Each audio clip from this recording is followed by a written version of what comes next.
Are you thirsty? I'm very thirsty. All right. Hello, you. It's time once again to pour one out with the Pouring Old Man. My name is Russell, and joining me is, as always, is our very own hazy IP Anthony. Anthony. I threw you on that one, didn't I? You did.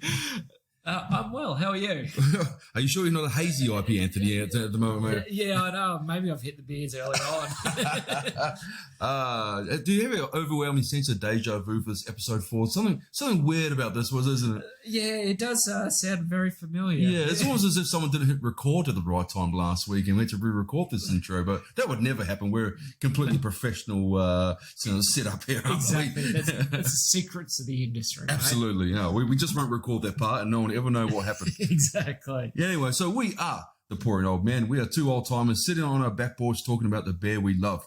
If you like what you hear, you can follow us on our socials, which are Pouring Old Man on Facebook, Instagram, Twitter.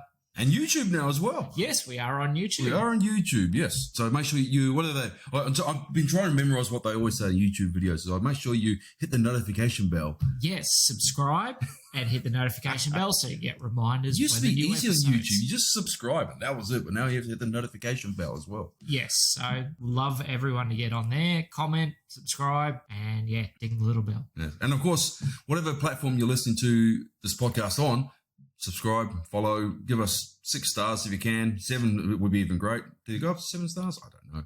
I don't know. I thought it was only 5. We can get bonus stars, surely. Exactly. Yes, but subscribe, comment, follow, whatever it is. Any form of interaction would be great and really help us out as we're delve on this journey of creating podcasts for you. Yes. All right, so Anthony, what have you been drinking? I have had a bit of a quiet week. I did start off with a very nice hazy, the Mr. Banks McConaughey's. All right. It was nice, smooth. It had that spicy sort of IPA. You know what I like about hazy IPAs? The older I get, the more they stay the same age. Well played. Thank you. But speaking of hazies, I did have the Nomad Rolling Haze.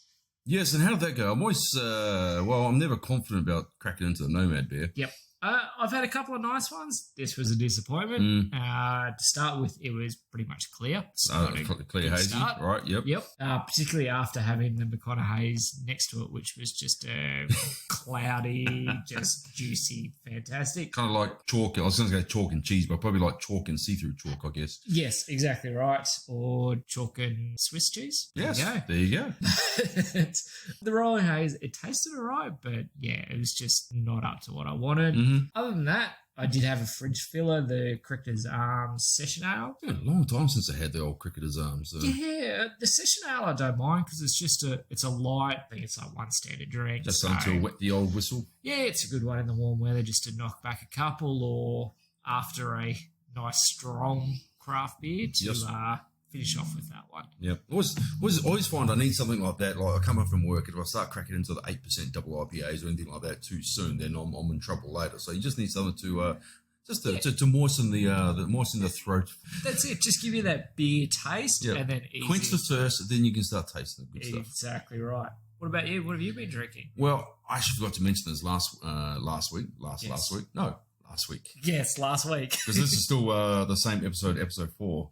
I polished off a bottle of my beloved Ballistic Brewing Coup de Grace, their Russian Imperial Stout, which, that's fantastic. It's one you're going to get your beer drinking diary out and like clear an evening away because there's a big old 500ml bottle and sealed up, so you can only. It's not like wine where you can put the cap back on. That's it. So you have to drink it in once. You have to drink it again. It's 13% or something like that. So you put the kids to bed. Put the kids to bed and sip away on that one. Well, gradually falling asleep on the couch as I do. So perfect. Absolutely. A couple more from Blister I had as well. They released their Brew One single hop IPA series. Yes. Coming in the red can and the blue can of the hazy IPA and the West Coast IPA.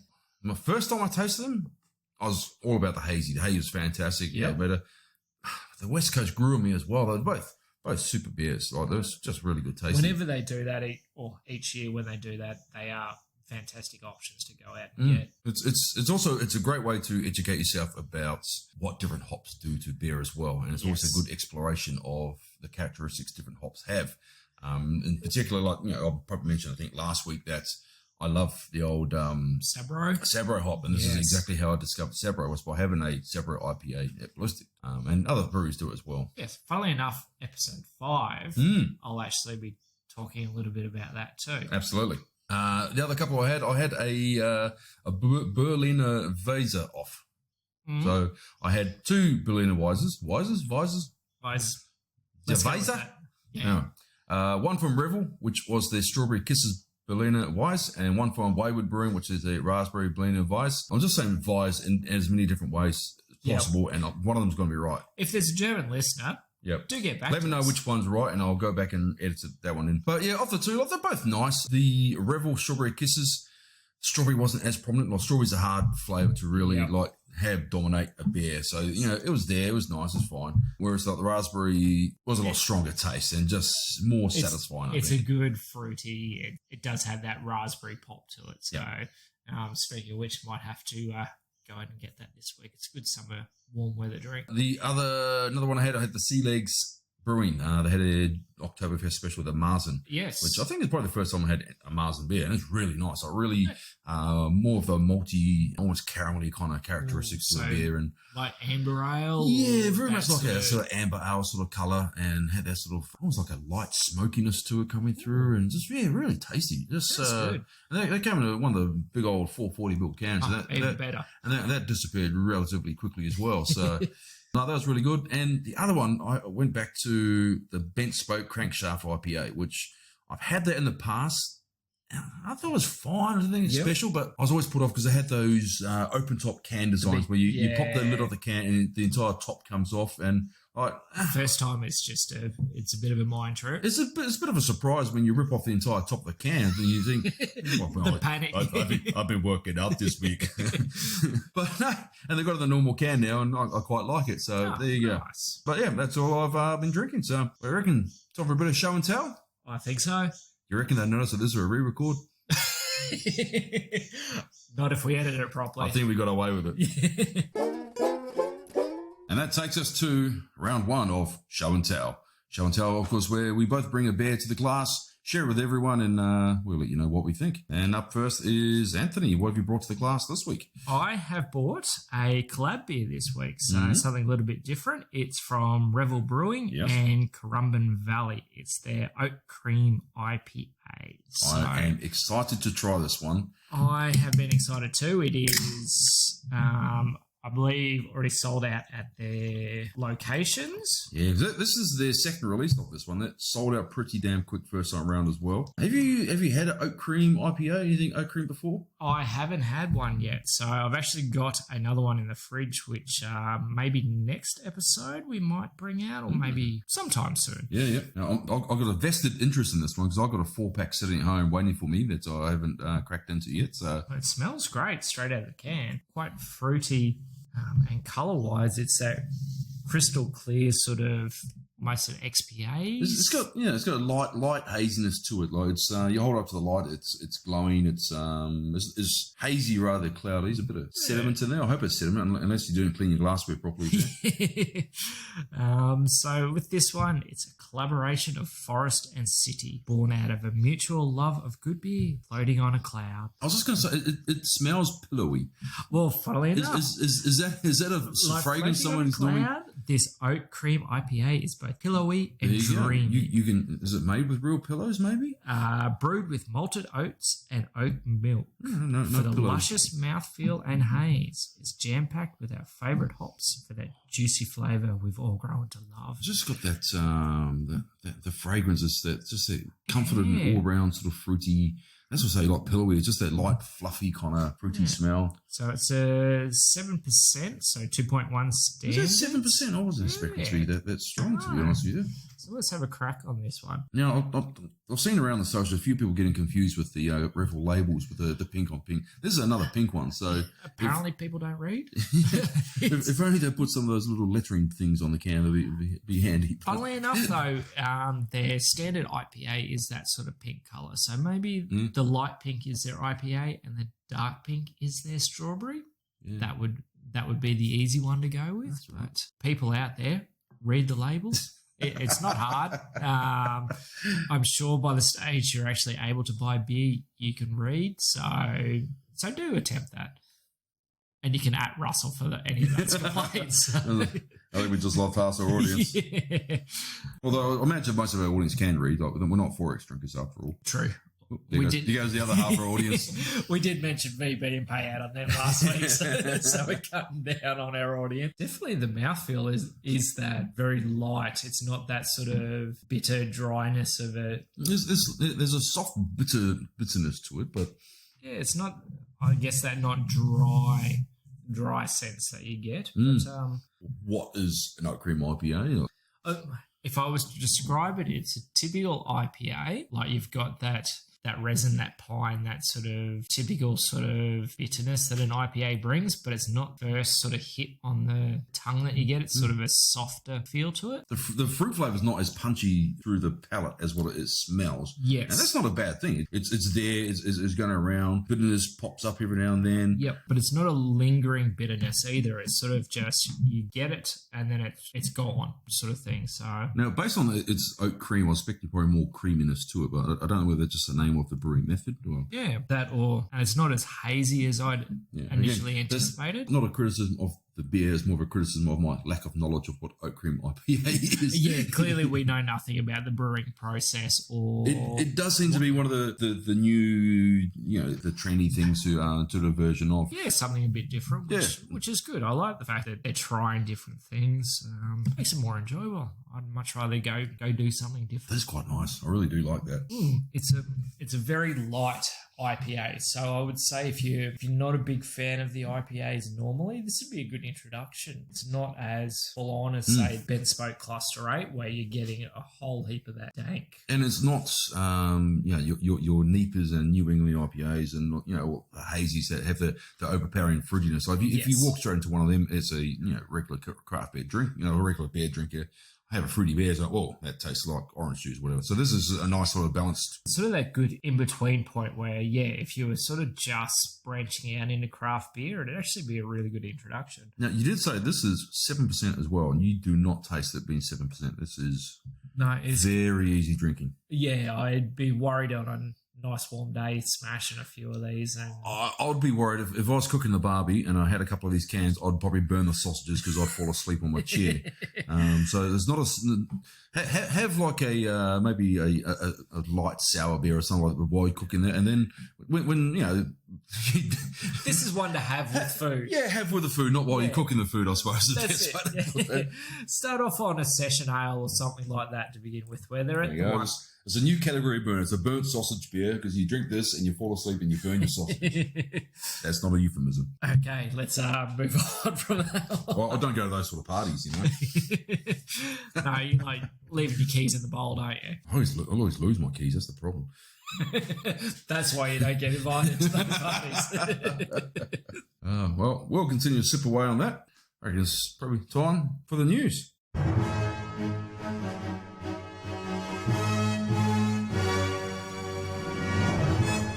All right, so in the news, kick us off there, Anthony. I will kick off with a couple of little things. The first one was Newstead Brewery doing a tap takeover at the Oxford. Ooh. So that should be fun. That's Oxford in Bulimba, isn't it? That's correct. Yep.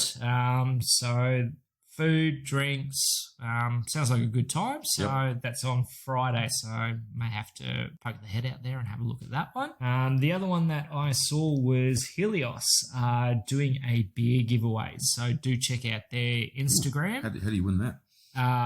That's a very good question. So check out their Instagram. Actually, I know what it is. It's because you got to tag someone that likes the dank beers and someone that likes the fruity beers or something like that.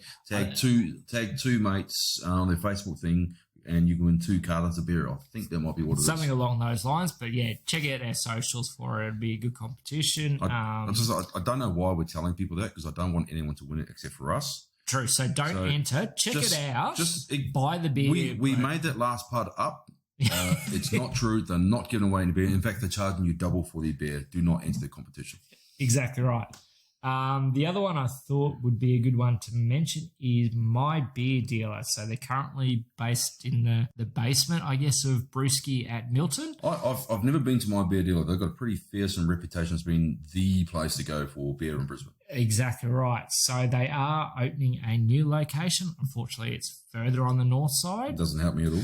No, it doesn't. However, they're doing a sort of welcome, helping them set up where you can buy for $500. Are they looking for taste testers at all? No, but the $500 gets you a whole bunch of stuff, including $500 credit at their new store, plus a whole bunch of other things. So yeah. I think by counts, there's probably about $700-800 worth of stuff in there. So that's pretty good. If you're happy to fork out the $500 to start with, it's definitely well worth a crack. I have to say, it's one thing that's improving at the moment is the random places that you can buy good craft beer. Like I was over in Ipswich City yesterday. Yes. And there's a place there called Chair's Liquor House, and just off there where Ipswich Jets are in the city, they're right in the middle of the city. It's just a random little bottle shop, and that's where I got the my 4-pack of Revel Oat Cream IPA. Had a few just odd like garage project stuff as well, nice. Which is just random. Which is good. They had a small range, but it's a very diverse range, and some really sort of weird ones you don't find at other sort of good bottle shops. So. Funnily enough, that's where I found this one was the guys at Liquor Legends at Annalee. I did say I'd give him a shout out, so There you go, mate. Well, I'll give a shout out as well. It's a Meadowbrook Hotel, my mate Cole, a big Irish chap. Go say top of the morning to him. He's got a fantastic range of craft beer there now. He's got a lot from Deeds he's just got in. He's got a lot from Brendale. He's done a superb job out there. And I think they've got another store in Daisy Hill. The range is growing. The range is growing, and the availability of some of these great beers is growing. And I think it's also helping. People are more willing and wanting to buy local from a local bottle shop. And that's it. And so many places are offering deliveries now as well. Free deliveries. Yeah. For so long, craft beer was hampered by the lack of availability. Like it's gotten better now. You can buy it online, but you don't always want to buy online. I still like going to the shop and having a look and exactly. Yeah, particularly with the can art, you sort of walk in and go, which one's grabbing me. So it was pretty much you sort of went Harry Brown's, or you had to go to, I think it was Black Sheep on the north side, or one of those sorts of things, or go specifically to the brewery. Yep. Otherwise, it was just sort of your stock standard mainstream craft beer that you could get in most locations. So even the likes of like BWS and those places are rapidly expanding their range. Yes. They're doing the local promotion for support your local brewer there as well. I know Ether and Ballistic have been part of that. Yep. I think Revel or someone like that is also involved. So there's a while there I avoided going to First Choice Liquor because they had shit range basically. They had like the Tinnies range, they had the Steam Rail range, which is just Cole's home brand stuff. But then after about sort of 6-8 months, I went back into one of them, and actually they had the Ballistics. They had some weird over like that Stone Brewing from the States is there as well. So a lot more places are realizing that people actually want to buy this stuff. Exactly right. And speaking of that, episode 5. That's a hell of a segue, champ. I know, we did that well. We are the segue kings. But episode 5, we're actually going to do a little special. And it's going to be our intro to craft special. So what we're going to do is basically sit down and talk about the core range, the easy to get craft beer, and ones that if you're not into craft or you're sort of looking to dip your toes into it, touch on some of those ones so that's easy to get, give them some ratings, and sort of recommend ones to try. Looking forward to that episode. Right, I've got a couple of news items here. Excellent, fire away. Oh, right. Are you much of a kombucha fan there, Petty? I do actually like it. It's probably just as expensive as craft beer. Would you be interested in a beer and kombucha beverage? I don't know, because I've tried some of the alcoholic kombuchas out there. And have I got news for you? Fire away. I do. It's a partnership between Kombucha Brewing Company and Stoner Wood Brewing. That's enough for me to be interested in Stoner And they're calling it the Sneaky Butcher of Byron. I like it. Which that makes me think of the Boys series on Amazon Prime at the moment. So yes, I won't talk too much about that because spoilers, and it's just very inappropriate at times. Exactly right. Enjoyably so. Yes. But yeah, so a beer and kombucha from Sneaky Butcher of Byron coming in 3 flavors or types, I suppose, in an XBA, a lager, and summer. Intriguing. But they don't say it's a summer lager or summer ale. They just call it summer, which is a bit strange. So just light and fruity, I guess. Yeah, I think it'd be interesting to see how much difference there is between the lager and the summer. They're both technically to be similar, but they're all 4% alcohol in them and 25% lower carbs than regular beer. So nice, light, and good for the gut. Yeah, exactly. It's a good way to say, if you're getting grief from the missus about, are you drinking another beer? So no, love, this one's kombucha. Yes. And you just put your Cover finger. the stone Just cover where it says beer and kombucha. Just cover the beer and with your finger and say, no, love, it's kombucha. True. Yeah, can't lose. Yeah, exactly. The other one I want to shout out in the news today is Bacchus Brewing. They have a appeal going on at the moment called Bacchus at Bacchus. They are about to change from putting their beers into bottles and launching a canning range with new labels and stuff like that. These guys are they're the renegades of craft brewing around Brisbane. Like, these guys have been around for a while, and I know we say a few places do some like batshit stuff. These guys are bonkers. They do. They're one of those ones. They've got a small but really dedicated hardcore following. They just throw everything into the brew and they just make it work. It's amazing. Like long ago, the first one I had from theirs, and going about what was it, 5-6 years ago, and down in Melbourne. A fair while ago. Yeah, it was the Sex, Drugs and Rocky Road, which was 8% Rocky Road beer, and it blew my mind. It's the first time I really had a dessert beer. It's the first time I really realised that beer could taste like something that wasn't beer, and it was absolutely fantastic. And I know they've also got coming up a pumpkin spice beer coming up as well, because I love my pumpkin spice, but I don't live near a Starbucks. That might have to do. Actually, we might have to check out some pumpkin beers and do a Halloween special. Yeah, because I know last year Slipstream did a pumpkin beer last year as well. So that was pretty good. I enjoyed that. Just where ideas, people. Oh, we are, mate. We are. We should write the shit down. They also, I think it was Australia Bacchus. They did a chili mud crab beer. Ooh. So, like I said, they just find stuff and they make a beer out of it. I like the sounds of that. Exactly. So I need to go out of my way and check these guys out and go to their brewery over in, I think, Palabar or somewhere. They're on the east side of Brisbane, so the Redlands sort of But area. So if you're a fan of good beers and crazy beers and, guys are passionate about what they do, go support the guys at Bacchus for that one. That's all I got for the news. Are you thirsty? I'm very thirsty. All right. Well, show and tell this week, I have gone back to my roots being a Kiwi. I've gone to New Zealand. I've gone to the Mighty Garage Project, and I present to you Surrender to the Void Vanilla Boysenberry Cheesecake. I think it's a stout. I'm excited by this no matter what. It's Garage Project. It is all sorts of flavours that sound awesome. So I will have to point out that I put myself on a diet the other week because I weigh about the equivalent of a small water buffalo at the moment. In fact, that's what it says on my scales, and jump on my scales and shows me a picture of a water buffalo. I was like, there you go. And since then, you notice the last 3 weeks, the beers that I've had was the late night snack, which is blueberry and blueberry pancakes. Last week I brought tea and bickies, and this week I'm bringing vanilla boysenberry cheesecake. So you're going desserts. You're not drinking beer. I've taken all the desserts out of my life and focused it into my beer. So I like it. It's an outlet for my diet frustrations. So there you go. It works for me. Like next week when I bring salt and vinegar chip beer from Sandboy or something, because I haven't had chips for a while. But yes, this is Garage Project, Surrender to the Void, Vanilla Boysenberry Cheesecake. I am extremely excited about this one. I nearly drank it before we got to the show today. I'm looking forward to see how this comes out. I'm hoping it's sort of that dark purple I'm definitely excited by this one. So it's got some great can art. It is like a really deep purple. It's got the dark stout look to it, but it's got the red of the boysenberries coming through as well. Look at the light catching as it pours in the can as well. That's funnily enough, even the head's got that colour. Yeah, it's got like that purpley kind of colour to it as well. Yeah, it's got a bit of a just a tinge. It's not all the way sort of that purple, not all the way black. Right, wow, I'll just look at the ingredients. Water, malt, hops, yeast, boysenberries, vanilla pods, graham crackers, and lactose. So Surrender to the Void, an irregular series of outrageously decadent pitch black stouts brewed using an enormous complex malt bill and mounds of debaucherous adjuncts In this edition, the Void gobbles down all the vanilla boysenberry cheesecake, and then he goes back for second helpings. That's some funky beer information. Absolutely. What percentage is this one? This weighs in at just a very cheeky 11.5%. That's a hell of a dessert. Yep. That'd make me go to sleep after that dessert.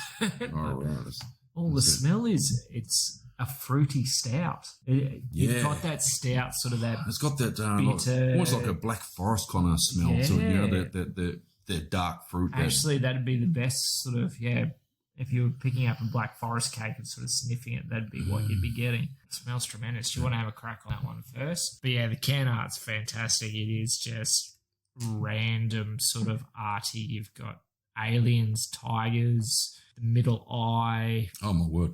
It's just stuff everywhere. Word! That is something. Now that is absolutely something. Okay.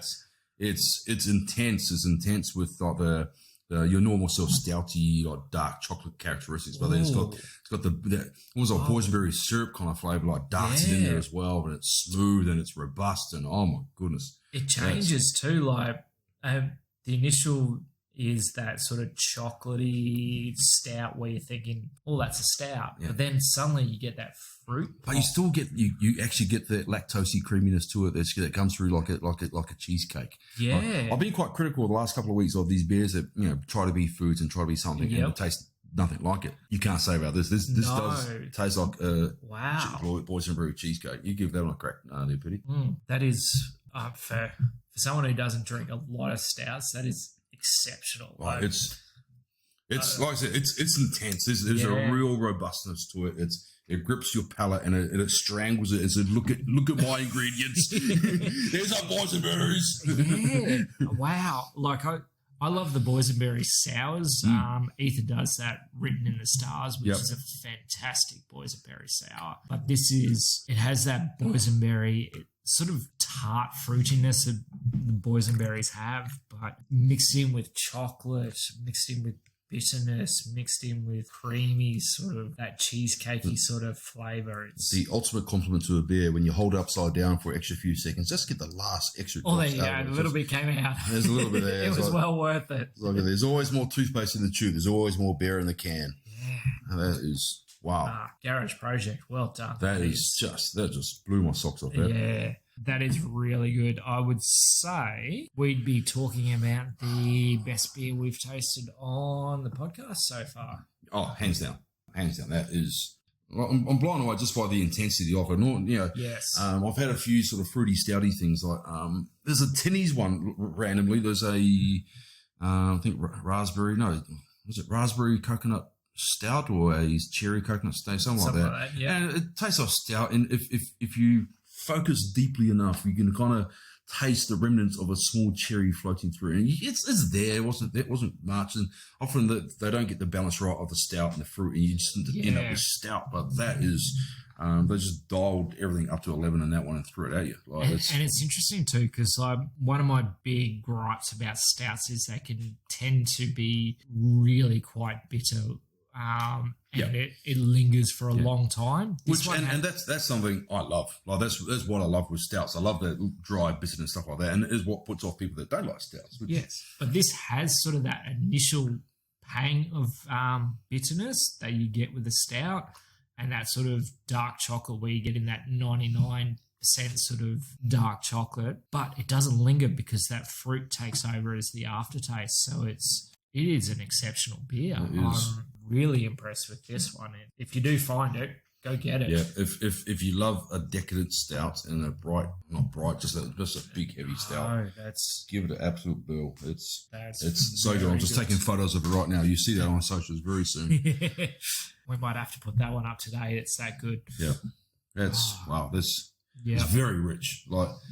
As much as I probably couldn't polish off more than one at a time. No. One, because it is what I say, 11.5%, but two, it's very rich. It's one of those ones. You have a couple of nice beers, and then it's bedtime in half an hour. I'll finish the night off, and you knock back one of them. And this would be one after. If you're me, you knock up one of them and wake up on the couch about 3 hours later, watching the credits of the movie you started to watch. Good feed, put the kids to bed, and then sit down and crack this one. Pour it into a glass, sit back, sip, relax. that's this type of beer. It's not one where you're going to, like we were talking about before, cook at the barbecue, smash it while you're cooking. This is an after dinner drink. It's you don't want to rush through this one. Just a flavour bomb that is. It really is. It's Wow.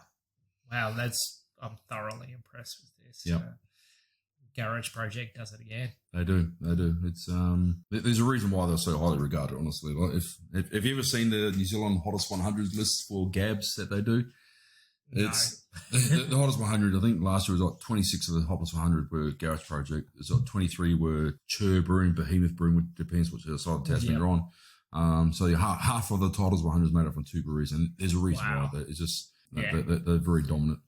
Pretty much them, Deep Creek, Chur. Yep. That's pretty much all I've had of the Kiwi beers, but if that's what they're doing, and they're fantastic beers. Oh, if you want a good Kiwi beer, try it Lion Red. My God, that's what am I talking about? It should be Tui. Oh, I've embarrassed myself now. Lion Red. You've spent way too much time here in Australia, mate. I've got to say, though, I've got to sneak in another plug here for... I'm wearing a new shirt today. This is from one of my favourite Kiwi breweries from Hawke's Bay. See, all these breweries that we keep plugging. Yeah, I know. Yeah. Look show some love. Yeah. But Brave Brewing in New Zealand, their IPA is called Tiger Milk IPA. It is phenomenal. You have raved about it. I have raved about it. It's just a very easy drinking. So if you're in New Zealand and you happen to find a bottle of it, get into it. It's fantastic. And because the good thing about New Zealand, it's probably the same down in New South Wales, Victoria, because Queensland, you can't buy beer at the supermarket.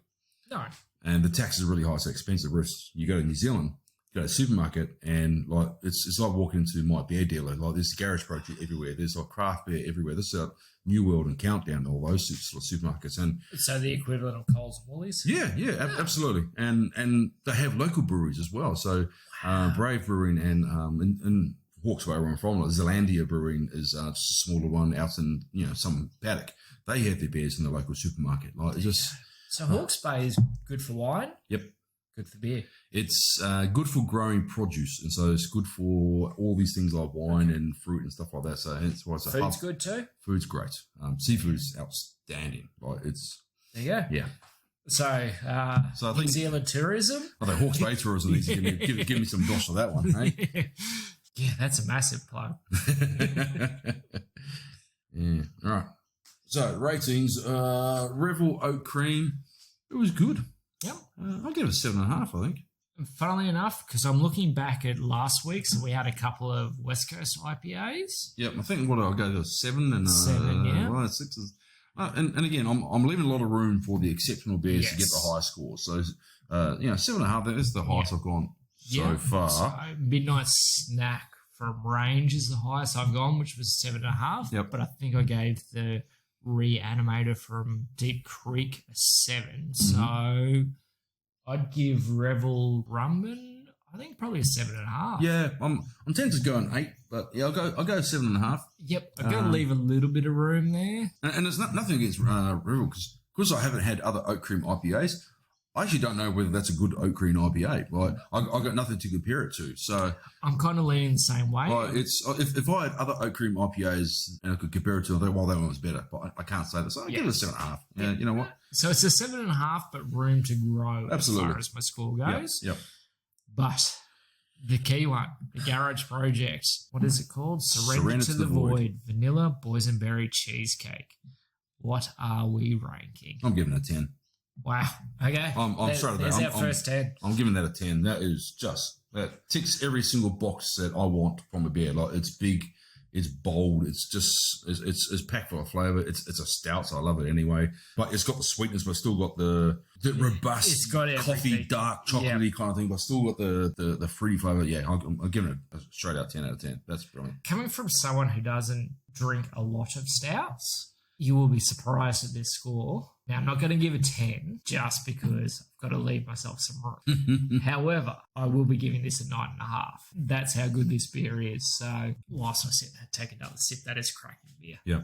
I'm kind of happy. I was feeling a bit down and out the last few weeks because we keep giving all these piddling scores to good beers, and it's good that we've got a couple of cracking beers this week. And yeah, we're not cranky old men all the time. Sometimes we do love things. Yeah, we get there. We've tried a lot of beers now, so we like to rate things according to our taste buds and whether we'd go back. And eventually we'll actually start putting up our scores on the socials as well. Yeah, we'll remember to do that at some point. Right, yes. New releases. They're going to have to live up to a lot after drinking this one. But the one I thought I'd start with is Garage Project. They have a pickle beer coming out. Interesting. So it's a cucumber dill pickle sour. I'm utterly intrigued by this. I don't know how it's going to go well. However, it's one that if I see, I will pick up just to try it out.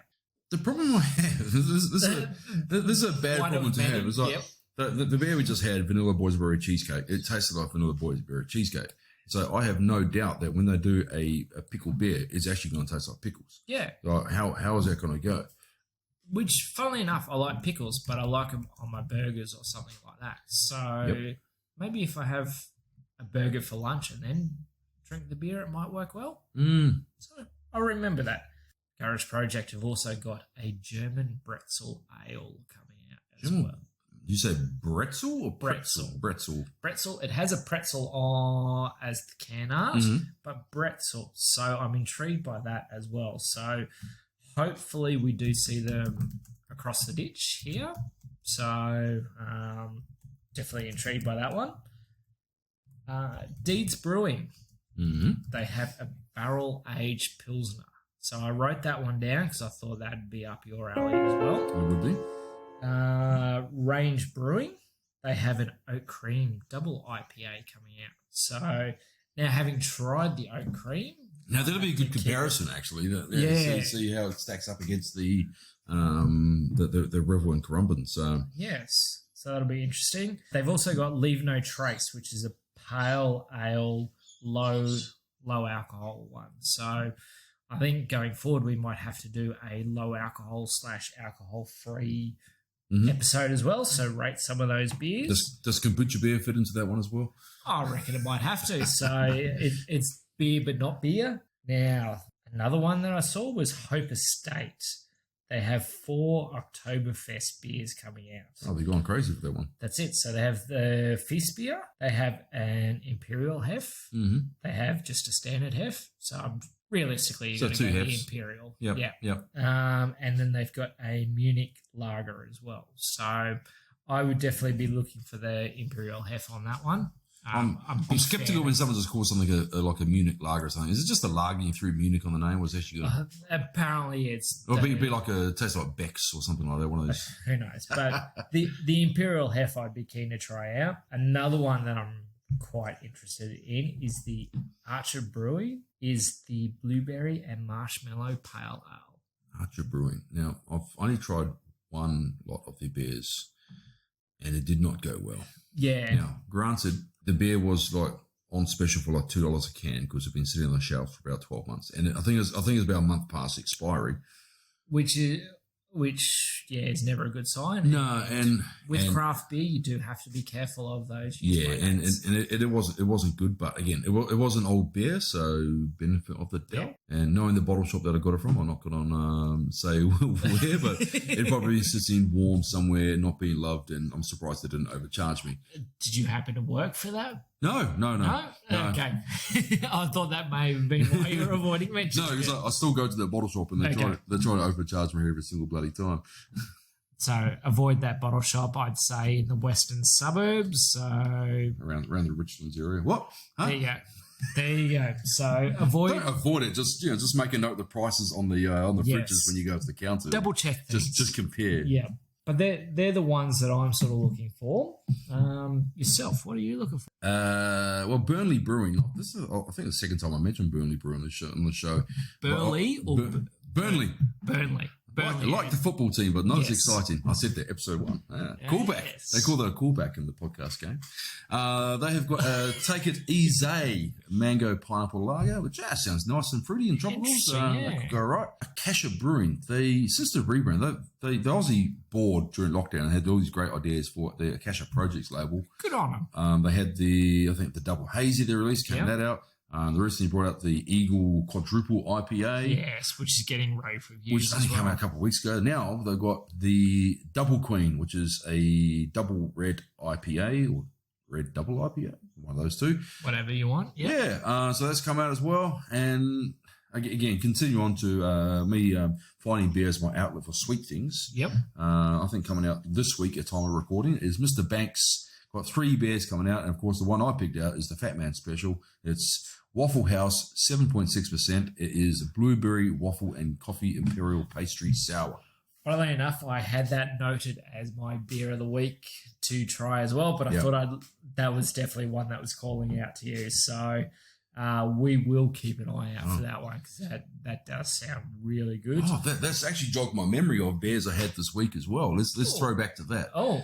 I had a couple of pastry stouts from Hop Nation. Yes. Was that the banana? Yes, I had the banana one. I think Wazza was saying last week he had that one. Yes. The banana one is just mind-blowing. That's really good. There you go. So it's really tasty. I had the peanut butter one, which it was fine. It just not as good as the banana. Again, like when you get to compare it to something, and I compare that one to Ether Brewing and their Creature of the Night peanut butter stout, I hold that one high regard. That is a beautiful peanut butter stout. Yes. It's fantastic. It's not too sweet. It's peanutty. It's chocolatey. Whereas the Hope Nation one, Hop Nation. Sorry, Hop Nation one. It was just it was nice, but it was very decadent, very rich, and it's heavy on the pastry, light on peanuts. So okay. But yeah, but there you go. Waffle House. I'll keep an eye out for that one. Yes. And Mr. Banks do some cracking beers, so definitely keep an eye on that one. They do also have their Lookout, which is their Peach Goes, which is intriguing, and normally it'd probably jump out at me, but Waffle House is just screaming. The other one that jumped out at me was the Off the Top Rope. I can't remember what it was, but it's. Oh, Off the Ropes. Off the Ropes. I was thinking Off the Top Rope. No, was it Off the Ropes? Was it Hardy Boys and the WWEs? We are showing our age. I never even watched the wrestling. I don't know how I remember that shit. See, I was a massive wrestling fan when it was The Rock and Stone Cold and The Undertaker. Yeah, no, I to be honest, I hate wrestling. I keep referencing it for some reason, but I hate I never saw the obsession with. Don't kill the dream that is real. But Off the Ropes is a hop-soaked DDH IPA. So that'll be interesting. So hop-soaked, I'm guessing it is going to be packed full of hoppiness. So I'm a little emotional. It's finished. I just finished the last of the Serenity to the Void, and I want more. Funnily enough, I sort of looked at a glass and there was this tiny speck of black in there, and it's like... It's the sign of a good beer when you finish it and you look in the bottom of the glass and you just... There's still some blackness there. There is. I was trying to tap it down the side of the glass to get some more of it. I'm sort of seeing Russ dip his finger in and sort of lick around in it. So finger looking good. Yes, that is a fantastic beer. So beer of the podcast so far is Garage Project, Surrender to the Void, Vanilla Boysenberry Cheesecake. So a 10 and a 9.5 rating. That's pretty good. Well, Mass is 9.75 average rating. There you go. Yeah. You did that all in your head. I did. It's easy because I've got 9.75 toes, so. On that note, where's Wazza this week? I have no idea, actually. He's not in your kitchen, I know that. I don't know, but hey, let's find out where Wazza is this week.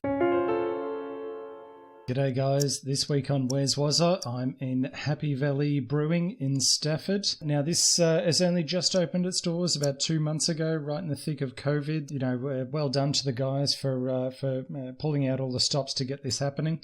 This is a local for me, so I'm really excited about this one. It's about 2 minutes down the road from my house, which makes it a very easy stop in for me for an easy Saturday afternoon or Sunday drinks. In terms of the location, it's based in Stafford in Brisbane, so right in the centre of the north side, and there's plenty of parking It's easy to get to. It's not hard to find. So it's a good spot. In terms of the location itself, it's very industrial. It's in a factory. But it's a good vibe, they've got a good layout in there. There's plenty of space. You get a good breeze through. It's nice and open and beautiful. There's plenty of cold beers to keep you cooled down as well. The other thing I like is they've always got a food truck out the front, or you've got the smoker going for, a good feed, and they've always got a bit of music playing as well. And this place is really going off. We turned up at 12 o'clock on a Saturday, and it was almost flat out then. That's when they opened. So, it's very popular, but definitely worth a visit. In terms of the beer, this is the first brewing from the guys at Happy Valley. And at this stage, it's only on tap. I believe they are going to can it very soon, but this is the first brewing just on tap. And, the stuff they're doing is good, and they've got a good range. There's about 12 different beers, lots of different styles, and I tried a couple of them. I was a big fan of the the Fanboy of all things, which is a fruity and hoppy NEPA. They also did a lager, an American stout, a Mein Leben, which is a German beer of sorts, a Weiss beer, and every one of them, it was very good. Some of them probably appeal to others a bit more than me. Overall, I'd say, the beers were probably a 7 out of 10. Quite impressive, especially for a first batch. In terms of the service, I couldn't rate this higher. The guys were incredible. They knew their stuff. They were passionate, and they took the time out to come and introduce themselves, to say hello, and make sure that we were enjoying our experience there. So 10 out of 10 for that. Really, really well done. The vibe itself, I've already mentioned. The vibe was really quite positive. Great environment, great atmosphere, really well done. I'd definitely rate that an 8 out of 10. In terms of the location, there's generally plenty of street parking. It's not too far from the city. It's about 15 minutes out, right in central north side. So depending on where you're based, we're talking Brisbane here. It's definitely worth checking out. In terms of the food, as I mentioned, they've always got a food truck there. We had wings one day. The next day we had the smoker. If you can go on a day that they've got the smoker going, I'd highly recommend it. That's good stuff. It's probably not a great deal of selection there in terms of food, but if you're drinking and you're enjoying the drink and you're a bit hungry, there's plenty of options. One thing I would say is, blokes, if you're taking, your partner along, and even yourselves, if you're not interested in beer, there's not a great deal of options. There's no cider, there's no spirits. It's purely beer at this point. They do plan to bring these things in down the track, and they are more than happy for you to BYO if you want to enjoy a drink other than beer. So they're very accommodating like that, but just beware that is the only option at this stage. So look, overall, for me, it's a 7 out of 10. Very enjoyable experience. I really enjoy walking into a place and it being about craft beer and being about something different. And I also love to support locals. So, if you get an opportunity, definitely drop in and check these guys out. That's all for me this week, guys. I'll see you next time. Well, that was Wazza over at Happy Valley Brewing. Finally gave us our Happy Valley ending. Thanks for that. No worries. That's all we have for this week on The Pouring Old Man. Remember to catch us on our socials on Twitter, Facebook, and what's the other one? Instagram. Instagram's the big one that we My like. brain has surrendered to the void of the Garage Project there. Well played. Yes, thank you. Well, I've been Russell. And I've been Anthony. And we'll catch you next time on The Pouring Old Man.